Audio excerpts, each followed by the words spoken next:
बिहार विधानसभा चुनाव को लेकर ताबड़तोड़ प्रचार का दौर जारी है। जहां बीजेपी के कई स्टार प्रचारक बिहार पहुंच रहे हैं, वहीं महागठबंधन भी अपने स्टार प्रचारकों को मैदान में उतार चुकी है। इस बीच पड़ोसी राज्य यूपी से भी राज्य के महारथी बिहार में उतर चुके हैं।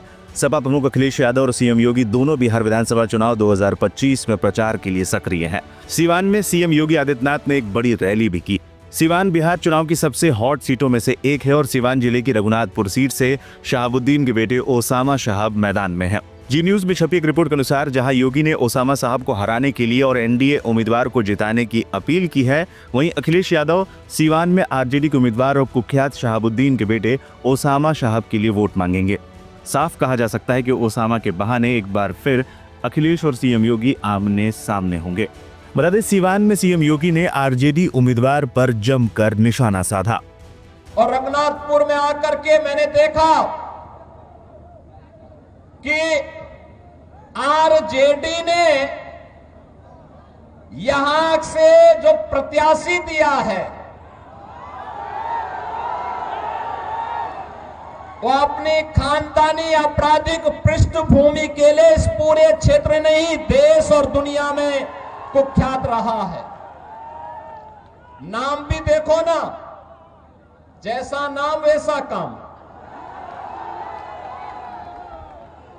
जैसा नाम वैसा काम।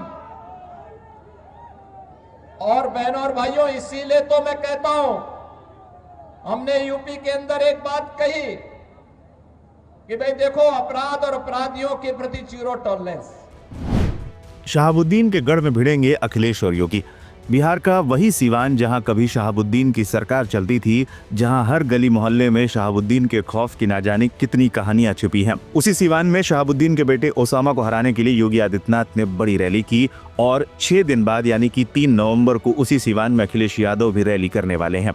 सीवान की हाई प्रोफाइल सीट रघुनाथपुर पर अखिलेश यादव जहां आरजेडी के उम्मीदवार ओसामा शहाब के लिए वोट मांगेंगे, जबकि ओसामा को हराने के लिए योगी आदित्यनाथ ने अपील की है। खेसारी के लिए प्रचार करने जाएंगे अखिलेश।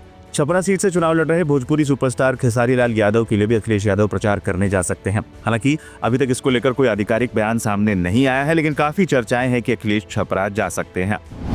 बिहार में आतंक का दूसरा नाम था शहाबुद्दीन। शहाबुद्दीन के खिलाफ 75 से ज्यादा आपराधिक मामले दर्ज थे। इनमें लगभग 40 मामले हत्या, अपहरण, फिरौती और आर्म्स एक्ट से जुड़े थे। 2021 में शहाबुद्दीन की दिल्ली की तिहाड़ जेल में सजा काटते हुए कोरोना से मौत हो गई थी। शहाबुद्दीन के बाद उनकी पत्नी भी चुनावी मैदान में उतरी और अब ओसामा भी चुनावी मैदान में उतर चुके हैं। पिछले चुनाव में क्या रहा था रघुनाथपुर सीट का हाल? पिछले 3 चुनावों की बात करें तो रघुनाथपुर से 2020 और 2015 में आरजेडी उम्मीदवार हरिशंकर यादव ने जीत हासिल की थी, जबकि 2010 में विक्रम कुंवर जीते थे, यानी कि एनडीए के लिए मुश्किल सीट मानी जा सकती है। इस बार आरजेडी ने अपने मौजूदा विधायक हरिशंकर यादव का टिकट काटकर ओसामा को उम्मीदवार बनाया है। हरिशंकर यादव ने खुद ओसामा शहाब को पगड़ी पहनाई थी। इसी से आप शहाबुद्दीन परिवार का रुतबा समझ सकते हैं। बता दें, बिहार में 2 चरणों में मतदान होगा। वोटों की गिनती 14 नवंबर को होगी।